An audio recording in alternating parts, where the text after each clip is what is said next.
government, as promised, has maintained the closest surveillance of the Soviet military buildup on the island of Cuba.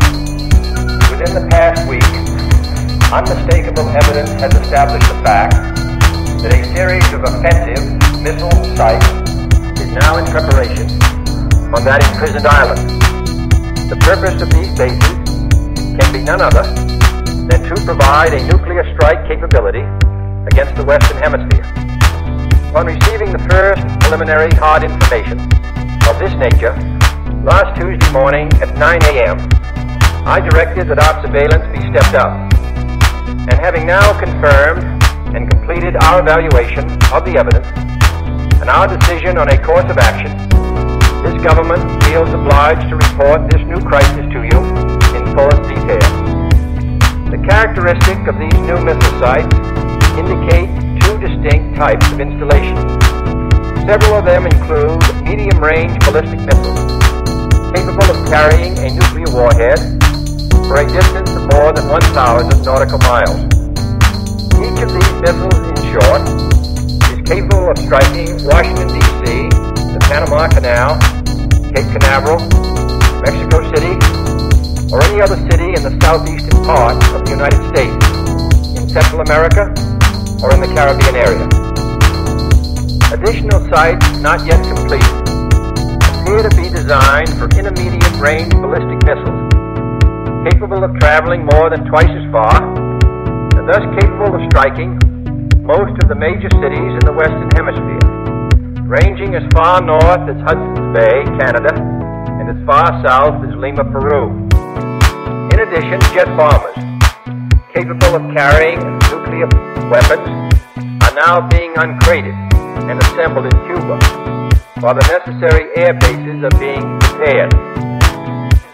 This urgent transformation of Cuba into an important strategic base by the presence of these large, long-range, and clearly offensive weapons of sudden mass destruction constitutes an explicit threat to the peace and security of all the Americans, in flagrant and deliberate defiance of the Rio Pact of 1947, the traditions of this nation and hemisphere, the joint resolution of the 87th Congress, the Charter of the United Nations, and my own public warnings to the Soviets on September 4th and 13th.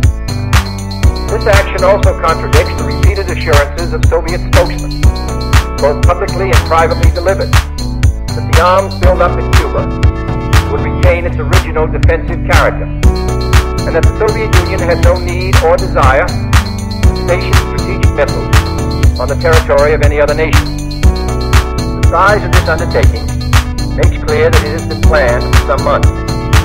Yet only last month, after I had made clear the distinction between any introduction of ground-to-ground missiles and the existence of defensive anti-aircraft missiles, the Soviet government publicly stated on September 11th that, and I quote, "Armament and military equipment sent to Cuba are designed exclusively for defensive purposes," unquote.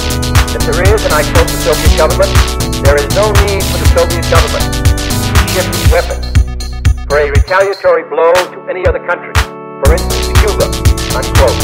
And that, and I quote the government, "the Soviet Union has so powerful rockets to carry these nuclear warheads that there is no need to search for sites more than beyond the boundaries of the Soviet Union," unquote. That statement was false. Only last Thursday, as evidence of this rapid offensive buildup was already in my hands, Soviet Foreign Minister Gromyko told me in my office that he was instructed to make it clear once again, as he said his government had already done, that Soviet assistance to Cuba, and I quote, "pursued solely the purpose of contributing to the defense capabilities of Cuba," unquote. That, and I quote him, "training by Soviet specialists of Cuban nationals in handling defensive armament was by no means offensive, and that if it were otherwise," Mr. Gromyko went on, "the Soviet government would never become involved in rendering such assistance," unquote. That statement also was false. Neither the United States of America nor the world community of nations can tolerate deliberate deception and offensive threats on the part of any nation, large or small. We no longer live in a world where only the actual firing of weapons represents a sufficient challenge to a nation's security to constitute maximum peril.